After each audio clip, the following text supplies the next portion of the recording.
"I'm done." That's what Anthony Joshua said. Not in the ring. Not in a post-fight press conference. Not in a controlled media moment with flashing lights and rehearsed lines. Before we continue, please hit the like button, subscribe to the channel, and turn on the notification bell for updates. He whispered it. In the shattered ruins of an SUV, covered in blood, glass in his chest, and two bodies lying lifeless behind him. Let that sink in. This wasn't a headline stunt. It wasn't part of a retirement tour. It was real, brutal, and utterly unfiltered. And it happened not in London or Las Vegas or Saudi Arabia. It happened on the Lagos-Ibadan Expressway in Nigeria, just hours after sunrise, on a stretch of road known for chaos, accidents, and speed. And just minutes after Anthony Joshua, a two-time heavyweight world champion, made a turn that would end two lives and change his own forever. Now here's the question we have to ask. Why was Anthony Joshua there? And what happened in that SUV that made him say, "I'm resigning"? The footage that froze the internet. It hit social media like a sledgehammer. A short, grainy video, just 17 seconds long, showing a man hunched over in the wreckage of a black Lexus SUV. At first, no one knew who it was. But then the camera angle shifted, and there he was, shirtless, wide-eyed, motionless. Anthony Joshua, trapped in the passenger seat. The windshield shattered like a spiderweb. The dashboard folded inward. A body slumped behind him. Another man, frantic, screaming into a phone. And someone else, maybe a passerby, crying. Jesus. It's AJ. It's Anthony Joshua. The video cuts off. But the damage was done. In under an hour, the clip racked up 10 million views. In 2, the UK media descended into chaos. BBC, Sky News, The Daily Mail. Breaking, British boxing star Anthony Joshua involved in fatal car crash in Nigeria. The world reacts, but nobody has answers. At first, all anyone knew was that AJ had been injured. No details, no statements. Then came the confirmation. 5 men had been in the SUV. 2 were dead. Anthony Joshua was not one of them. But the mystery only deepened. Because despite the wreckage, AJ survived with only minor injuries. Bruised ribs, a gash above the eye, some internal bruising, but nothing fatal. He walked out of the hospital less than 6 hours later. And when he did, he wasn't smiling. He wasn't waving. He wasn't flanked by his usual security team or entourage. He looked gone, not physically, but spiritually. And when a reporter tried to ask him how he was feeling, he said something that stopped hearts in their tracks. "I'm resigning." Resigning from what? The boxing world exploded. Is Anthony Joshua retiring? Is this a mental health issue? Was he the real target? Was this planned? You see, AJ hasn't fought in months. His last major bout ended with controversy. His team's been silent on future opponents. And yet, he's still one of the most bankable stars in the sport. So why now? Why Nigeria? Why this crash? And why, of all places, does he decide to drop the biggest announcement of his career in the front seat of a wrecked car? This isn't just about sports anymore. It's about mortality. It's about legacy. It's about something deeper, something darker, a national symbol shaken. In the UK, Anthony Joshua isn't just a fighter. He's a monument.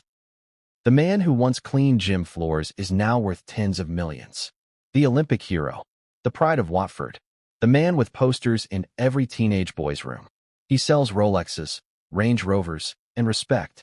He was, until now, untouchable. So when he says, "I'm done," it's not just personal. It's political. It's social. It's a gut punch to every young fan who saw in him a future, a dream, a way out. He wasn't supposed to break. He wasn't supposed to crack. But that's exactly what happened. What the crash report doesn't tell you. According to Nigerian road authorities, the Lexus SUV was speeding. It made an overtaking maneuver. It hit a parked truck. But that's the surface version. What's missing? Who was driving? Who were the other passengers? Why was Joshua traveling with a vehicle full of unknown men? And why did officials escort him away so quickly, before paramedics even declared one of the victims dead? Eyewitnesses say Joshua looked panicked, like he'd seen something. But no footage has emerged beyond that first viral clip. No names have been released. No further police reports. Someone is keeping things quiet. Too quiet. And when things go silent this fast, it usually means there's something worth hiding. The resignation nobody believes. There's something chilling about how calm he was when he said it. No press conference. No long Instagram post. Just a single sentence to an officer. Tell them I'm resigning. And that's the part no one can make sense of. Anthony Joshua, the man who made his name fighting giants, has faced Tyson Fury call-outs, Deontay Wilder shade, and a nation that both worshipped and doubted him. But this time, he didn't punch back. He surrendered. Now the world is left to figure out why. Because if you believe what comes next, it wasn't just a car crash. It was something more.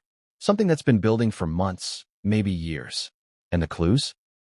They've been there all along. But what came next would change everything, and no one saw it coming.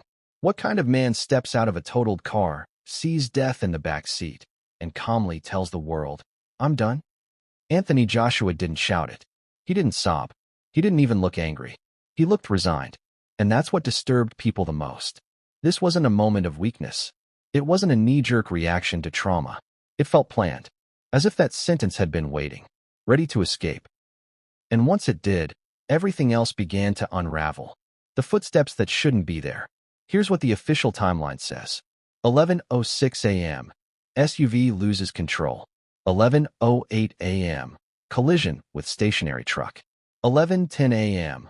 Local passers-by begin recording footage. 11:13 a.m. Emergency services arrive. 11:20 a.m. AJ is moved to a different vehicle. But here's what the eyewitnesses say. There was another man who opened the door first. He wasn't in uniform. He told Anthony something, and that's when AJ's face changed. Hold on. Who was that man? He wasn't EMS. He wasn't police. And yet he got there before the authorities. Some claim he was part of Joshua's security team. Others say he came on a motorcycle, wearing civilian clothes.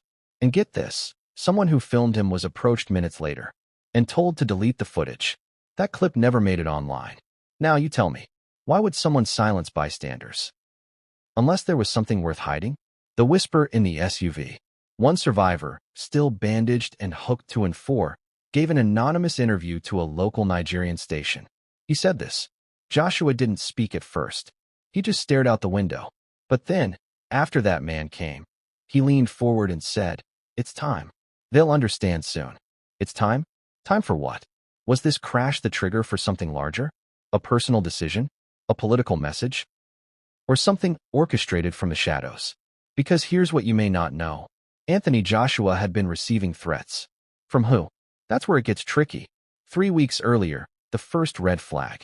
AJ was in Nigeria quietly. No big press. No entourages. Just a few local business meetings and a family visit. But on the night of November 29th, he reportedly canceled a private dinner last minute. Why? One unverified source said. He received a text message that said, your driver isn't who you think he is. Let that sit with you. He canceled the dinner. Stayed in his hotel. Didn't post anything that night.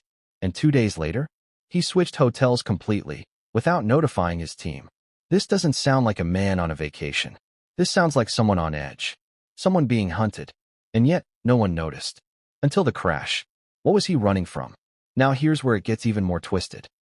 Anthony Joshua had recently turned down a multi-million-pound sponsorship deal. From who? A Nigerian government-backed energy company. He refused to be the face of it. Why? In private texts leaked by a friend, AJ wrote, I don't want blood oil money. I've seen what it funds. I'm not about to be another puppet. Whoa, that's not just a polite no. That's a stand. And the kind of stand that makes enemies. Think about it. A global athlete with a massive platform publicly refusing ties to a government-linked company? You don't just walk away from that untouched. Could this crash have been a message? Or worse, an attempt to silence? Backlash brews in the UK. When news of the crash broke, support poured in. Fans lit candles. Athletes shared tributes. Tyson Fury, his longtime rival, tweeted, prayers for AJ. No joke. That's real life. But behind the scenes, some sponsors panicked. A leaked email from a marketing firm showed this. If AJ's out of boxing, we're out too. His image is health, strength, resilience. This story is chaos. Suddenly, the narrative shifted. Now headlines read, is Anthony Joshua mentally fit? Crash raises questions about AJ's recent behavior. Boxing world shaken as Joshua goes silent. He wasn't being seen as a survivor. He He was being portrayed as unstable. And just like that, the man who stood for power became a liability. How quickly they turn on you, right? A silent statement. 2 days after the crash, AJ did something strange. He posted one photo, black and white, a close-up of his gloves, not new ones, but the same gloves he wore in his early amateur fights. Caption: Return to dust. That's it. No interviews, no tweets, no press release, just a cryptic image of worn gloves and a funeral-sounding phrase. Fans freaked out. Was this retirement? Was it grief? Was it guilt? Theories flooded Reddit and Twitter. One comment stood out. I think he's sending a message. I think the gloves represent who he used to be. And maybe that person is dead now. Dramatic? Maybe. But after what we've seen, is it that far-fetched? The political earthquake in Nigeria.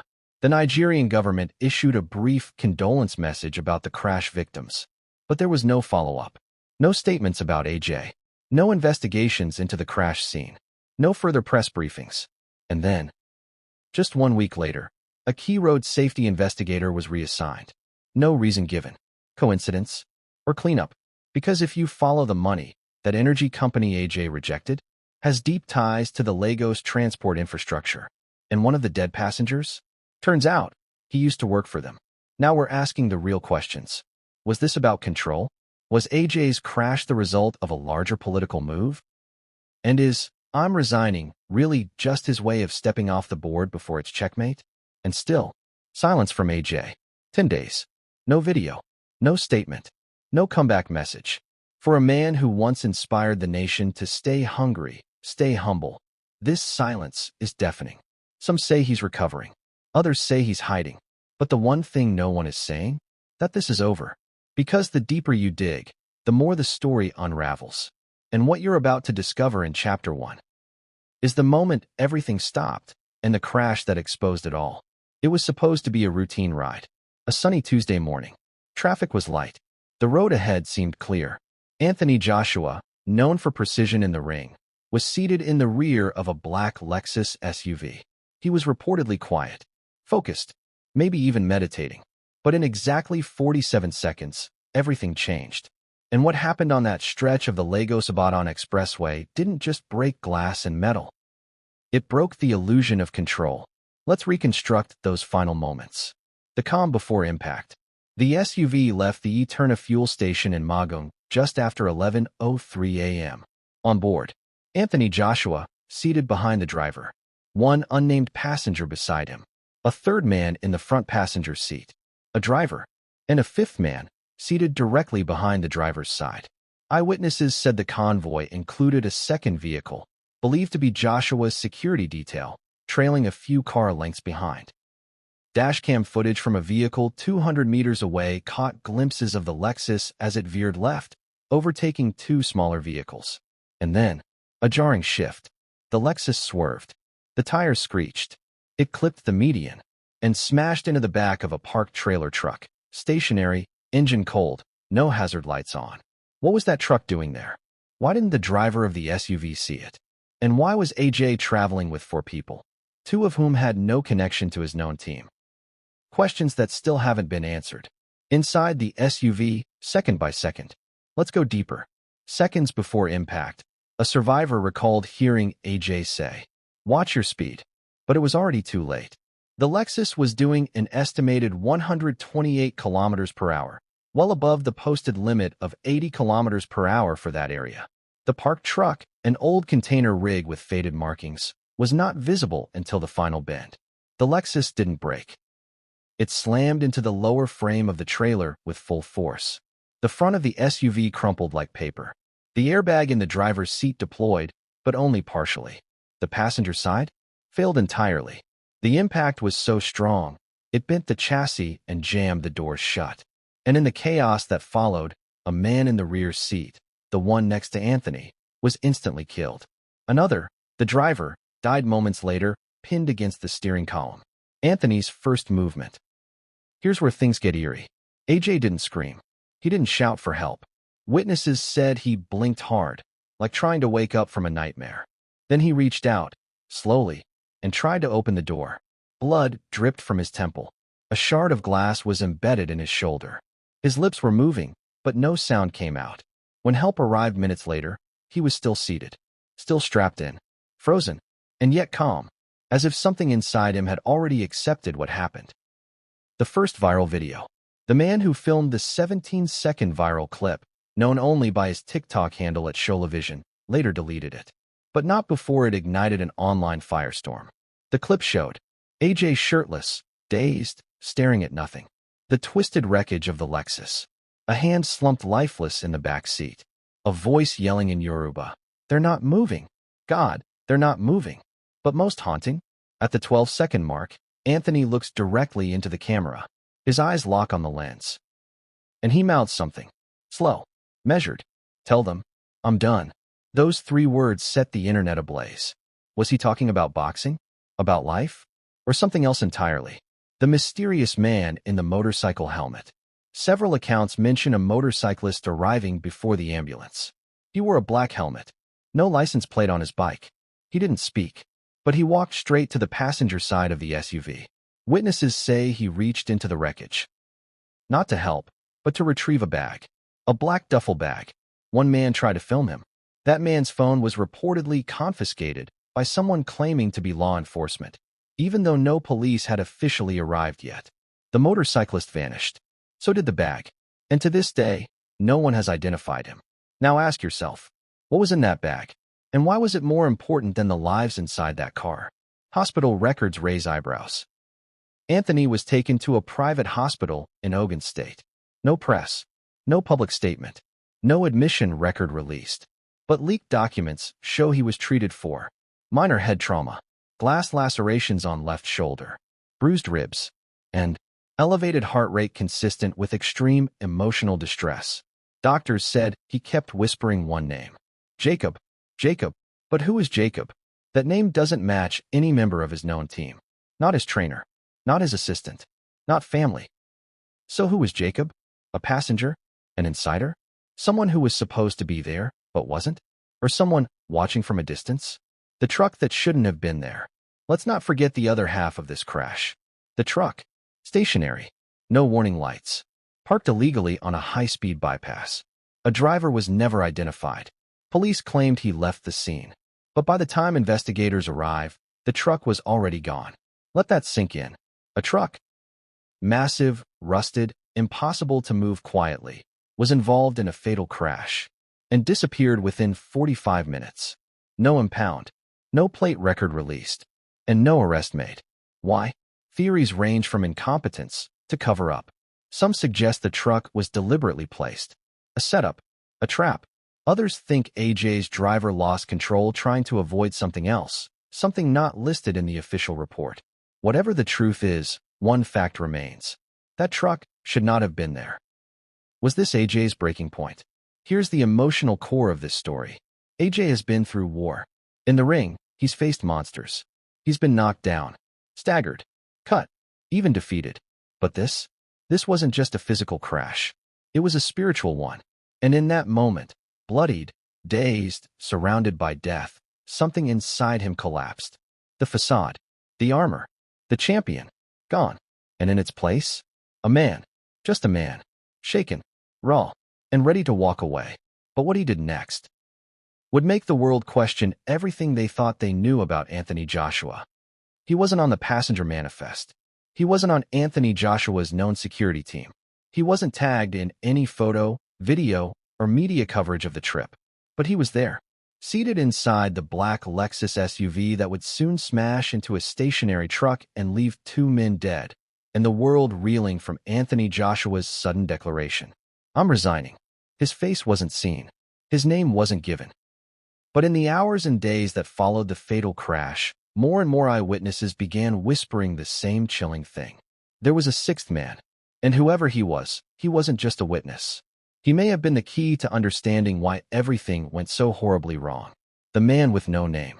In the original accident report released by Nigerian road authorities, 5 names were listed. 5 men in the Lexus. 2 dead. 3 injured, including Joshua. But a bystander's mobile footage.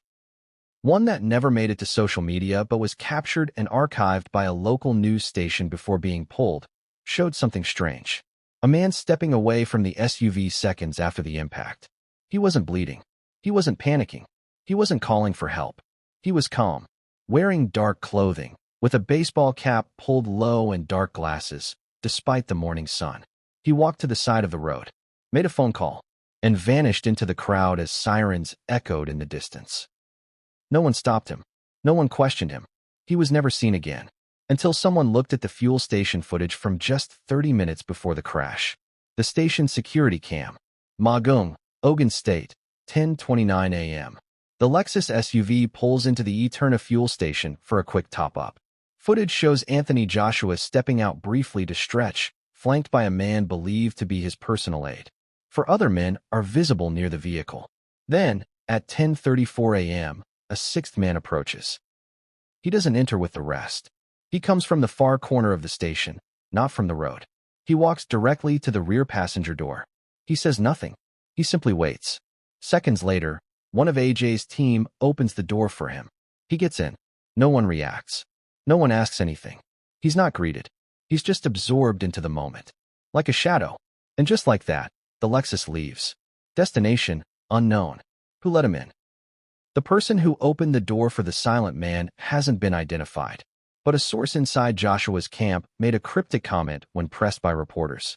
Sometimes, when you're high profile, people bring people around you that you don't actually know. Pause and reread that.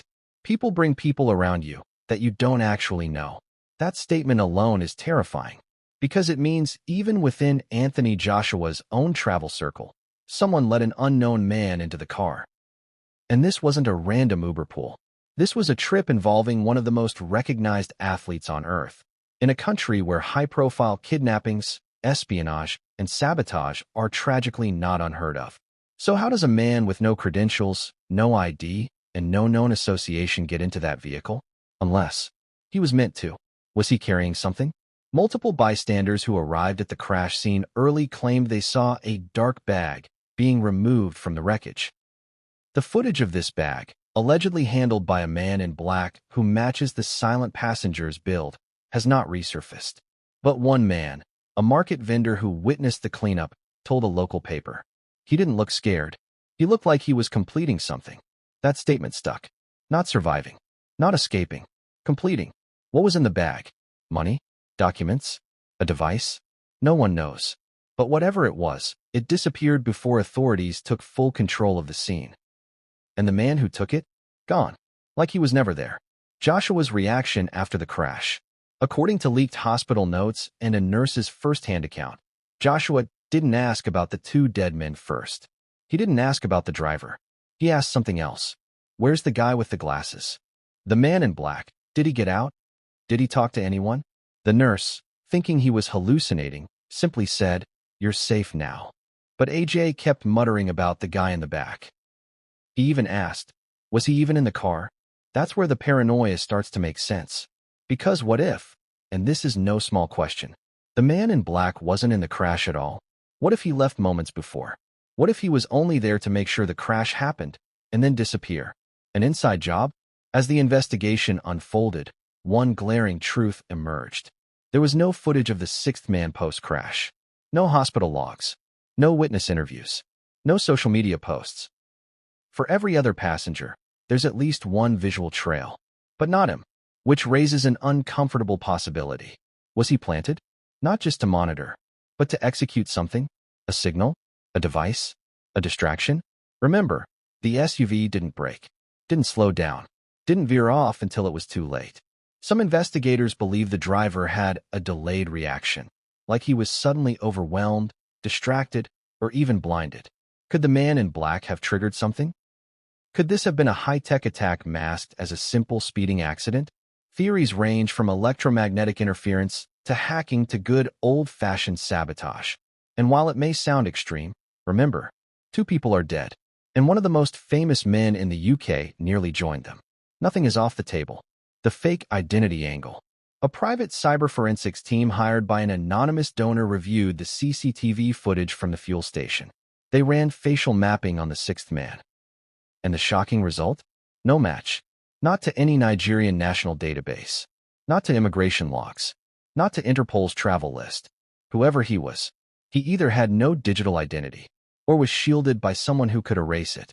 And in today's surveillance world, being invisible is one of the loudest statements you can make. AJ's chilling diary entry. According to someone close to Anthony Joshua, who had access to a digital copy of AJ's journal entries, the boxer wrote the following 2 weeks before the crash. I keep seeing people around me that I never invited. I feel like I'm being watched.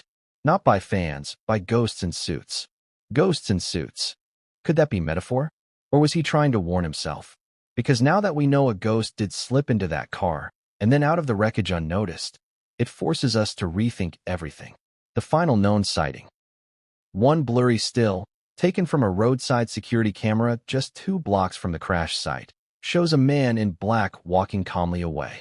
No limp, no urgency, no scratches, just walking.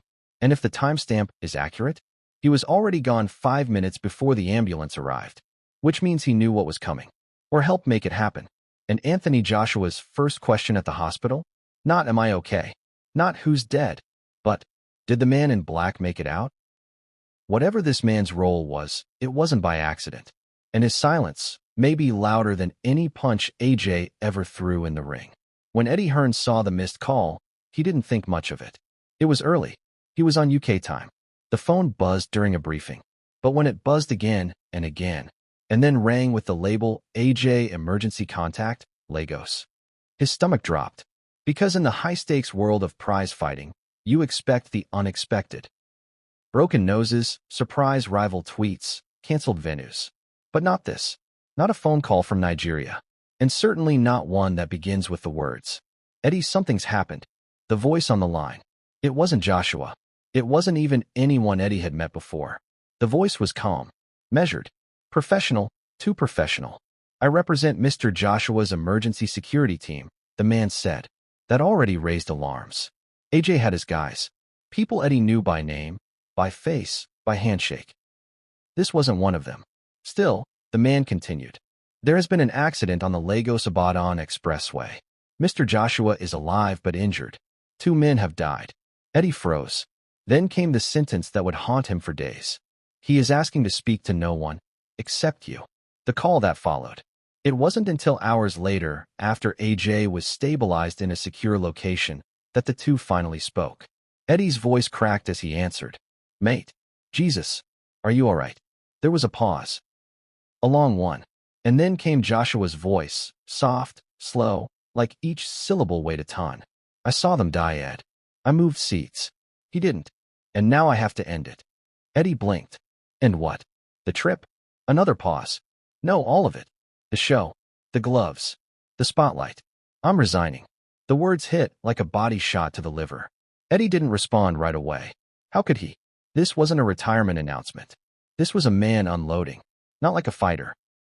Like a man who had just seen his entire life flash before him and didn't want to go back. The panic behind the scenes.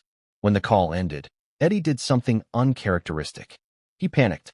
Eddie Hearn, usually calm and composed, the man who negotiated billion-dollar deals and heavyweight blockbusters, called his team into a closed-door crisis meeting. Phones off. Cameras disabled. Doors locked. Because this wasn't just about AJ. It was about everything tied to him. Let's break it down. Anthony Joshua wasn't just Eddie Hearn's most valuable fighter. He was the face of Matchroom Boxing's global brand. Sponsorships, media contracts, streaming rights, upcoming negotiations with DAZN. AJ walks away, and the entire empire wobbles. So Eddie did what any master strategist would do. He started damage control, the internal memo that leaked. A leaked email, first obtained by a boxing journalist from the Telegraph, revealed just how serious the panic was. Subject line. Urgent. AJ Contingency Protocol. Highlights of the email. All statements paused until further notice.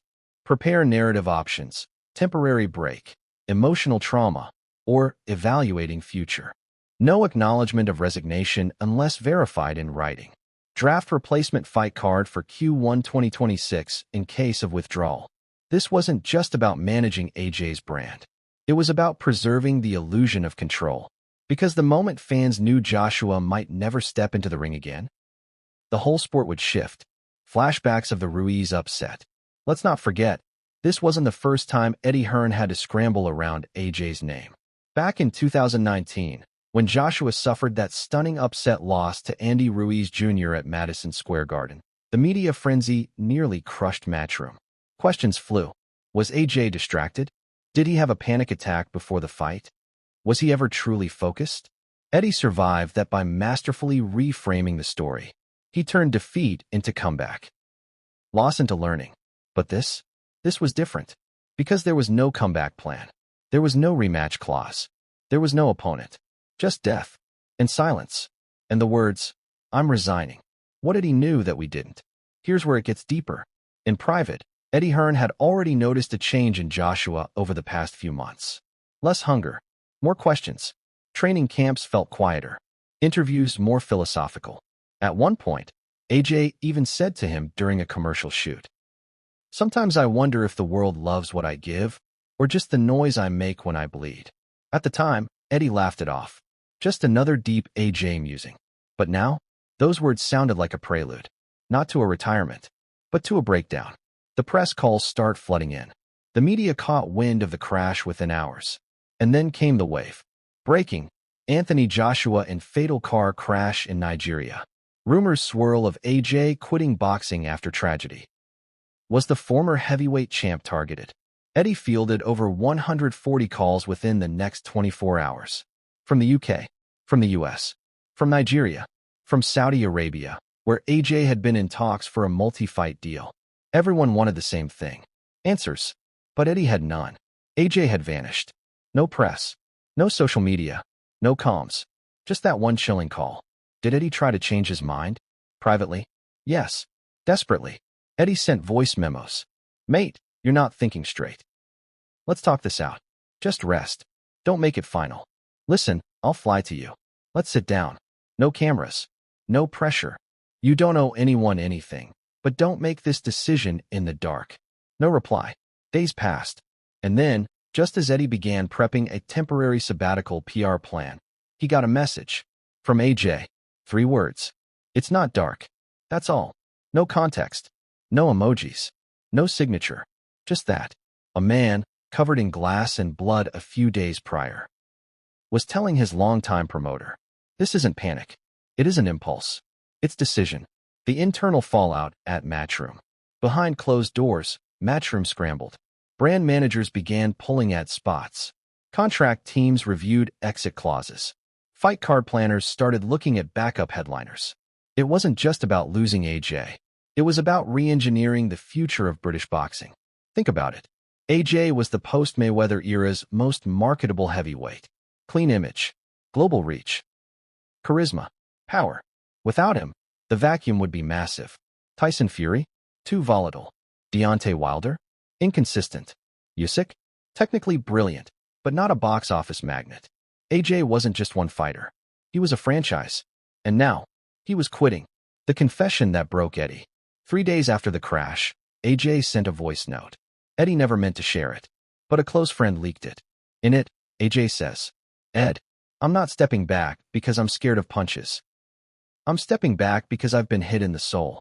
And this time, it didn't come from a glove. You could hear the pain, the weariness, and something else. Finality." Eddie stopped trying after that. No more calls. No more spin. No more PR. Just silence. And, for the first time in over a decade, a Matchroom calendar without Anthony Joshua on it.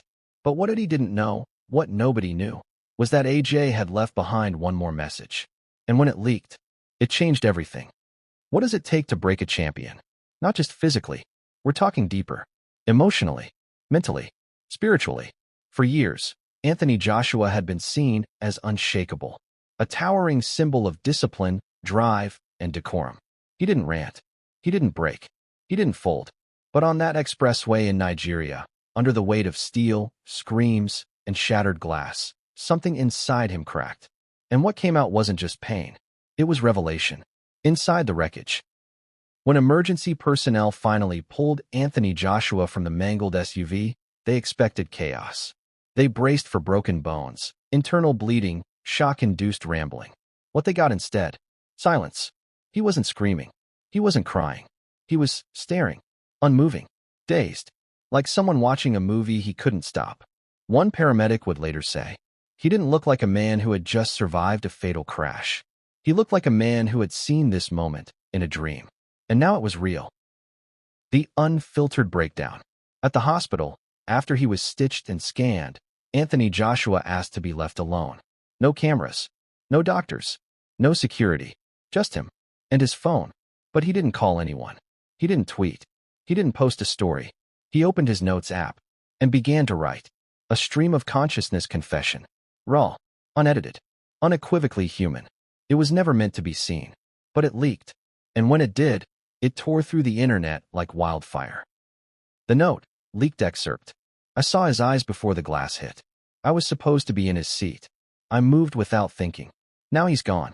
Maybe that's the universe trying to speak. Maybe it's been speaking for a while, and I just haven't been listening. I've been dying slowly in public, with gloves on, with a smile painted on my face, with cameras flashing while I quietly begged for a way out. That last line sent chills through the boxing community. Dying slowly in public. Because how many times had fans, reporters, even Eddie Hearn himself watched AJ walk into the ring, flawlessly sculpted, mentally composed, and assumed he's fine. But beneath that, there was rot. There was exhaustion. There was something breaking. Behind the smile. After his second loss to Alexander Usyk, AJ gave a post-fight speech that many labeled unhinged. He threw belts. He cried. He talked about war, race, legacy, pressure. Most people shrugged it off. He's emotional. He'll bounce back. But in hindsight, that was the first crack. And the crash? That was the hammer. What nobody saw was the toll of being a role model. A brand. A product. You're not just fighting in the ring. You're fighting the weight of an entire nation's expectations. Every punch you throw, people analyze it like a prophecy. Every word you speak, it becomes a headline. Every misstep, a meme. I wanted out, but didn't know how. Those were the exact words from another part of the leaked note. And it's the line that hit Eddie Hearn hardest. Because for all the contracts, for all the press events, for all the perfectly polished branding, nobody asked if AJ still wanted this. They just assumed. Because he showed up. Because he looked the part. Because he still had the jawline and the jabs. But deep inside, he was already halfway gone. And it took twisted steel, broken glass, and 2 silent deaths for him to say it out loud. The face in the mirror. In the hours after the crash, AJ reportedly refused a mirror. He didn't want to see himself. According to a nurse who treated him, he said, "I'm scared I won't recognize the man in there." And then he asked me if I believed in second lives. That's not a throwaway comment. That's a man grappling with something beyond the physical. He wasn't asking about God or reincarnation. He was asking, is there a version of me that can exist without boxing? Without the spotlight? Without being Anthony Joshua? The boxer who became the brand. We need to remember, Anthony Joshua didn't just become famous. He was packaged. From the beginning, he was clean, polite, well-spoken, marketable. Sponsors loved him. He was everything Mike Tyson wasn't. Safe, smart, strong. But the pressure of that image? Unbearable. He couldn't be angry. He couldn't break down. He couldn't lose control, even when his world was unraveling. So he smiled. Even when his fists were bruised and his spirit was bleeding. He smiled. Until that crash ripped the mask off. "Tell them I'm done." The phrase that changed everything. We heard it in the viral footage. Mouthed, not shouted. Tell them I'm done. Not I'm hurt. Not call Eddie. Not, where's the hospital? Just, tell them I'm done. Like the decision was already made. Like it had been waiting. For a moment just like this. A near-death experience. A survivor's guilt. A cosmic permission slip to finally, let go. Fans react with shock and grief. When the note leaked, fans didn't mock him. They mourned. Not for the man, but for what he'd been carrying. Twitter flooded with messages like, "We failed him. We cheered his punches, but ignored his silence." This is bigger than boxing. This is a human being trying to breathe. Let AJ heal. He's given us everything. For the first time, people saw beyond the belts. They saw the boy from Watford, the kid who used to get into street fights, the young man who turned his life around, not just for himself, but for millions watching. And they realized, he never got to just be Anthony. He always had to be Anthony Joshua. Shattered glass wasn't just physical. Yes, the SUV was totaled, but the real wreckage? It was in AJ's mind. The collision didn't break his body. It broke the illusion of invincibility. It forced him to see himself without gloves, without cheers, without purpose. And in that clarity, painful as it was, he found truth. The decision to vanish. Within 48 hours of the hospital release, AJ disappeared. No public sightings. No location pings. No statements. Just gone. Insiders say he left Nigeria via private jet arranged by a close confidant. Destination unknown. Why? Because healing can't happen on camera. Not when every blink becomes a think piece. Not when every tear becomes a tweet. AJ needed space. And for once, he took it. But before he left, he did one more thing. He made a recording, a voice memo he never meant for the world to hear. And when it surfaced, it flipped the story on its head. It started as a whisper, then a leak, then a storm. A 2-minute audio file, no background music, no studio polish, no filter, just Anthony Joshua's voice. Cracked, measured, unapologetically real. No one knows exactly how it got out. Some say it was sent to a friend who forwarded it. Others claim it was pulled from a backup cloud account accessed after the crash. But however it reached the public, once it did, there was no stopping it. Because what AJ said in that voice note wasn't just a retirement. It was a confession. A window into a life so carefully managed, so beautifully manicured, that no one had dared to imagine how brutal it had become inside. The voice memo, transcript. If you're hearing this, then I've either decided to stay away, or I'm not ready to explain it face to face. I'm not broken, but I'm tired. Tired of smiling through the ache. Tired of pretending every win makes me feel whole.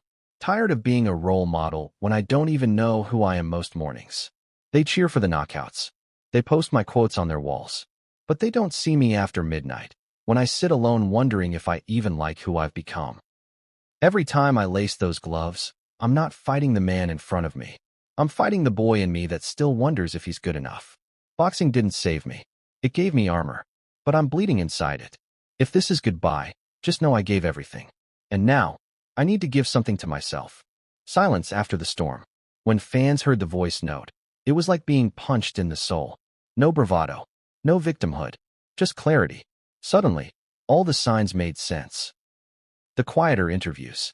The distant gaze in press conferences. The hesitance to call out future opponents. The way he kept dodging the next step questions. He wasn't planning the next title run. He was trying to survive the weight of being Anthony Joshua. The illusion of invincibility. Let's break this down. AJ wasn't just a boxer. He was a brand, a beacon, a blueprint for success. From Watford to Wembley, from troubled teen to Olympic gold, from mugshot to magazine cover. He was everything the public wanted in a redemption arc. But here's the hidden truth. Redemption arcs never end. They just demand more chapters. You don't get to rest. You don't get to say, I'm tired. You don't get to just be. Because once you become a symbol, your humanity becomes background noise. The lonely gold medal. Sources close to Joshua say he kept his Olympic gold medal in a shoebox. Not displayed. Not framed. Just there. One trainer once asked why. AJ reportedly shrugged and said, because it reminds me who I was before people made me who I'm supposed to be. Let that sink in. This isn't about glory. It's about isolation. Because while the world celebrates your wins, they rarely check on your why. Why keep pushing? Why keep smiling? Why keep carrying the weight? For AJ, it seemed like the answer had run dry. Mental health behind the muscles. In the sports world, mental health is slowly becoming less taboo. But for heavyweights? For fighters? It's still whispered. Still wrapped in burnout, fatigue, or recovery. Because how can a man built like a statue cry like a child? How can someone who knocks people unconscious say he feels powerless? But AJ's note flipped that narrative. Because he wasn't asking for sympathy. He wasn't waving a white flag. He was simply saying, I've had enough of pretending I'm unshakable. And that's courage. The unseen fights. Behind every press tour, there were sleepless nights. Behind every handshake, trembling doubt. Behind every arena roar, quiet loneliness. People think the fights happen in the ring. But for Anthony Joshua, the real fights happened in 5-star hotel rooms that felt more like cages. In training camps where no one asked, are you happy?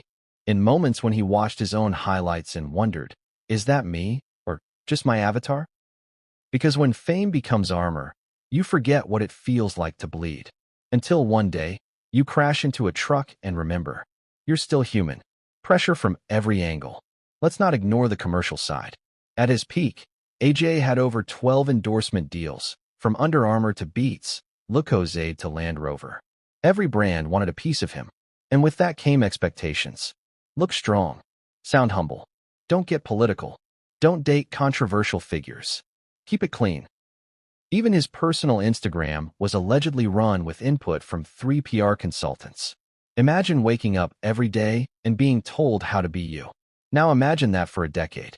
Now imagine the moment you crash. And the only thing that comes to mind is, I'm resigning. The private conversations begin to surface. After AJ's voice note leaked, friends and fellow athletes began sharing anecdotes. One childhood friend said, "He once told me boxing was the thing that gave him peace." Then last year, he said it started to feel like a leash. Another trainer recalled, he wasn't afraid of punches. He was afraid of going numb to everything outside the ring. These weren't stories of drama or dysfunction. They were stories of depletion. And sometimes, the most dangerous fighter isn't the one swinging wild. It's the one standing still, silently crumbling. The letter he never sent. According to insiders, AJ had written a private letter addressed to his fans, his sponsors, his team, and himself. The letter was never posted, but parts of it were paraphrased by someone he shared it with. It included lines like, "Thank you for loving me when I couldn't. I wore the crown, but never stopped being the boy from Finchley who doubted he belonged. I'm proud of what I built, but I'm not staying in a house that doesn't feel like home." The plan was to post it after the next fight, but there would be no next fight, because fate, or something darker, accelerated his exit. The shattered mind rebuilt? Here's the twist. In stepping away, AJ may have taken his first real swing at healing. He may have finally stopped fighting the wrong opponent. And while the boxing world scrambles to replace him, he's learning how to replace the parts of himself that fame hollowed out. The boy, the dreamer, the man who once fought because he loved it, not because he had to. But there's one more thing, one more voice, one more conversation. One final person who tried to stop him before he walked away. And that person wasn't Eddie Hearn, wasn't his family, wasn't even a boxer. It was someone most fans never expected. And what she said may have changed his mind, or made it up for good. Sometimes the loudest words are the ones never spoken, and the most powerful letters are the ones never sent. After the crash, the resignation, and the leaked voice note, the world finally saw Anthony Joshua for what he was. Not just a boxer, not just a brand, but a man on the edge. But even before glass and steel twisted his SUV into a graveyard of decisions, AJ had already written his goodbye. Not to the sport, not to the media, not even to his fans, to himself. And inside that letter were the raw, bleeding truths he never dared to say out loud. Until now. Because someone close to him, someone unexpected, found the letter, and they didn't just read it. They confronted him with it. And what happened in that conversation might be the closest AJ ever came to turning back. The letter wasn't typed. It was handwritten. Found in a leather-bound journal tucked inside AJ's travel duffel, the letter wasn't polished. It wasn't dated. It had no title. Just messy, slanted handwriting. Ink smudged in places. The kind of thing you write when sleep won't come. He had written it a week before the crash. On hotel stationery. The words weren't meant to trend. They weren't meant for fans. They were meant to pour out like blood from a reopened wound. Key excerpts from the letter. I thought boxing would quiet the noise in my head, but all it did was give me a bigger arena to hear the echo. They think I'm lucky, that I live in peace. But no one understands the toll of becoming everyone's hope. I don't fear the punches anymore. I fear the silence that comes after the crowd stops clapping. This might be my last letter as Anthony Joshua. The next one will be from the man I was before all this. That last line, that wasn't a metaphor. It was a goodbye, not just from the sport, but from the identity that had caged him for over a decade. Who found the letter? Her name isn't a household one, not a trainer, not a manager, not even family. Her name is Ayanna. She's a childhood friend, not a blood sister, but like a sister, AJ once said in a rare podcast mention. Ayanna had known him before the gold, the belts, the bodyguards. She knew the insecure kid who got into fights after school, because he didn't know how to handle his anger. She was the one he'd message when fame got too loud. The one who kept reminding him, "You're allowed to feel small. Just don't stay there." She flew into Nigeria after the crash, at his request. And when she found the journal next to a pile of crumpled clothes in his temporary safe house, she read it. She cried. Then she waited until he woke up and handed it to him. "Why didn't you tell me?" That's what she asked him. AJ, still groggy from painkillers and grief, didn't answer right away. He just stared at the letter, then finally said, "Because I wasn't writing it to be saved." Ayanna didn't flinch. She grabbed a chair, sat down, and said, "Then you better listen, because I'm not here to save you.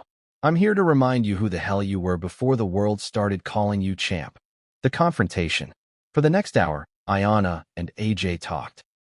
Not like a celebrity and a concerned friend, but like two kids from Finchley who remembered who they were before the world changed everything. She reminded him of the time he broke down crying after winning his first amateur bout because he didn't think he deserved to win. She told him the truth. "You've always been scared that if you take off the gloves, no one will love you for just being you." And then she said the line that gutted him. "But you never needed to earn love. You only needed to believe you were worth it." For the first time since the crash, since the deaths, since the resignation, AJ broke. Not in a ring, not in a hospital bed. In that room, with no cameras, no fans, no applause, just his oldest friend, holding the letter he never sent, telling him she still saw him, even without the belts. The hidden line in the letter. There was one line in the journal no one talked about, until Ayanna mentioned it during that conversation. He wasn't on the passenger manifest. He wasn't on Anthony Joshua's known security team. He wasn't tagged in any photo, video, or media coverage of the trip. But he was there, seated inside the black Lexus SUV that would soon smash into a stationary truck and leave two men dead, and the world reeling from Anthony Joshua's sudden declaration. "I'm resigning." His face wasn't seen. His name wasn't given. But in the hours and days that followed the fatal crash, more and more eyewitnesses began whispering the same chilling thing. There was a sixth man, and whoever he wasn't just a witness. He may have been the key to understanding why everything went so horribly wrong. The man with no name. In the original accident report released by Nigerian road authorities, 5 names were listed. 5 men in the Lexus. 2 dead, 3 injured, including Joshua, but a bystander's mobile footage. One that never made it to social media but was captured and archived by a local news station before being pulled, showed something strange. A man stepping away from the SUV seconds after the impact. He wasn't bleeding. He wasn't panicking. He wasn't calling for help. He was calm, wearing dark clothing, with a baseball cap pulled low and dark glasses, despite the morning sun. He walked to the side of the road, made a phone call, and vanished into the crowd as sirens echoed in the distance. No one stopped him. No one questioned him. He was never seen again, until someone looked at the fuel station footage from just 30 minutes before the crash. The station security cam. Magung, Ogun State, 10:29 a.m. The Lexus SUV pulls into the Eterna fuel station for a quick top-up. Footage shows Anthony Joshua stepping out briefly to stretch, flanked by a man believed to be his personal aide. 4 other men are visible near the vehicle. Then, at 10:34 a.m., a 6th man approaches. He doesn't enter with the rest. He comes from the far corner of the station, not from the road. He walks directly to the rear passenger door. He says nothing. He simply waits. Seconds later, one of AJ's team opens the door for him. He gets in. No one reacts. No one asks anything. He's not greeted. He's just absorbed into the moment. Like a shadow. And just like that, the Lexus leaves. Destination, unknown. Who let him in? The person who opened the door for the silent man hasn't been identified, but a source inside Joshua's camp made a cryptic comment when pressed by reporters. Sometimes, when you're high profile, people bring people around you that you don't actually know. Pause and reread that. People bring people around you that you don't actually know. That statement alone is terrifying, because it means even within Anthony Joshua's own travel circle, someone let an unknown man into the car. And this wasn't a random Uber pool. This was a trip involving one of the most recognized athletes on Earth, in a country where high-profile kidnappings, espionage, and sabotage are tragically not unheard of. So how does a man with no credentials, no ID, and no known association get into that vehicle? Unless he was meant to. Was he carrying something? Multiple bystanders who arrived at the crash scene early claimed they saw a dark bag being removed from the wreckage. The footage of this bag, allegedly handled by a man in black who matches the silent passenger's build, has not resurfaced. But one man, a market vendor who witnessed the cleanup, told a local paper. He didn't look scared. He looked like he was completing something. That statement stuck. Not surviving. Not escaping. Completing. What was in the bag? Money? Documents? A device? No one knows. But whatever it was, it disappeared before authorities took full control of the scene. And the man who took it? Gone. Like he was never there. Joshua's reaction after the crash. According to leaked hospital notes and a nurse's first-hand account, Joshua didn't ask about the two dead men first. He didn't ask about the driver. He asked something else. Where's the guy with the glasses? The man in black, did he get out? Did he talk to anyone? The nurse, thinking he was hallucinating, simply said, "You're safe now." But AJ kept muttering about the guy in the back. He even asked, was he even in the car? That's where the paranoia starts to make sense. Because what if, and this is no small question, the man in black wasn't in the crash at all? What if he left moments before? What if he was only there to make sure the crash happened and then disappear? An inside job? As the investigation unfolded, one glaring truth emerged. There was no footage of the sixth man post-crash. No hospital logs. No witness interviews. No social media posts. For every other passenger, there's at least one visual trail. But not him, which raises an uncomfortable possibility. Was he planted? Not just to monitor, but to execute something? A signal? A device? A distraction? Remember, the SUV didn't brake, didn't slow down, didn't veer off until it was too late. Some investigators believe the driver had a delayed reaction, like he was suddenly overwhelmed, distracted, or even blinded. Could the man in black have triggered something? Could this have been a high-tech attack masked as a simple speeding accident? Theories range from electromagnetic interference to hacking to good old-fashioned sabotage. And while it may sound extreme, remember, 2 people are dead, and one of the most famous men in the UK nearly joined them. Nothing is off the table. The fake identity angle. A private cyber forensics team hired by an anonymous donor reviewed the CCTV footage from the fuel station. They ran facial mapping on the sixth man. And the shocking result? No match. Not to any Nigerian national database. Not to immigration logs. Not to Interpol's travel list. Whoever he was, he either had no digital identity or was shielded by someone who could erase it. And in today's surveillance world, being invisible is one of the loudest statements you can make. AJ's chilling diary entry. According to someone close to Anthony Joshua, who had access to a digital copy of AJ's journal entries, the boxer wrote the following 2 weeks before the crash. I keep seeing people around me that I never invited. I feel like I'm being watched. Not by fans, by ghosts in suits. Ghosts in suits. Could that be metaphor? Or was he trying to warn himself? Because now that we know a ghost did slip into that car, and then out of the wreckage unnoticed, it forces us to rethink everything. The final known sighting. One blurry still, taken from a roadside security camera just 2 blocks from the crash site, shows a man in black walking calmly away. No limp, no urgency, no scratches, just walking. And if the timestamp is accurate, he was already gone 5 minutes before the ambulance arrived, which means he knew what was coming, or helped make it happen. And Anthony Joshua's first question at the hospital? Not am I okay? Not who's dead? But, did the man in black make it out? Whatever this man's role was, it wasn't by accident. And his silence may be louder than any punch AJ ever threw in the ring. When Eddie Hearn saw the missed call, he didn't think much of it. It was early. He was on UK time. The phone buzzed during a briefing. But when it buzzed again and again, and then rang with the label AJ Emergency Contact, Lagos, his stomach dropped. Because in the high-stakes world of prize fighting, you expect the unexpected. Broken noses, surprise rival tweets, canceled venues. But not this. Not a phone call from Nigeria. And certainly not one that begins with the words, "Eddie, something's happened." The voice on the line. It wasn't Joshua. It wasn't even anyone Eddie had met before. The voice was calm, measured, professional, too professional. I represent Mr. Joshua's emergency security team, the man said. That already raised alarms. AJ had his guys. People Eddie knew by name, by face, by handshake. This wasn't one of them. Still, the man continued. There has been an accident on the Lagos-Ibadan Expressway. Mr. Joshua is alive but injured. 2 men have died. Eddie froze. Then came the sentence that would haunt him for days. He is asking to speak to no one, except you. The call that followed. It wasn't until hours later, after AJ was stabilized in a secure location, that the two finally spoke.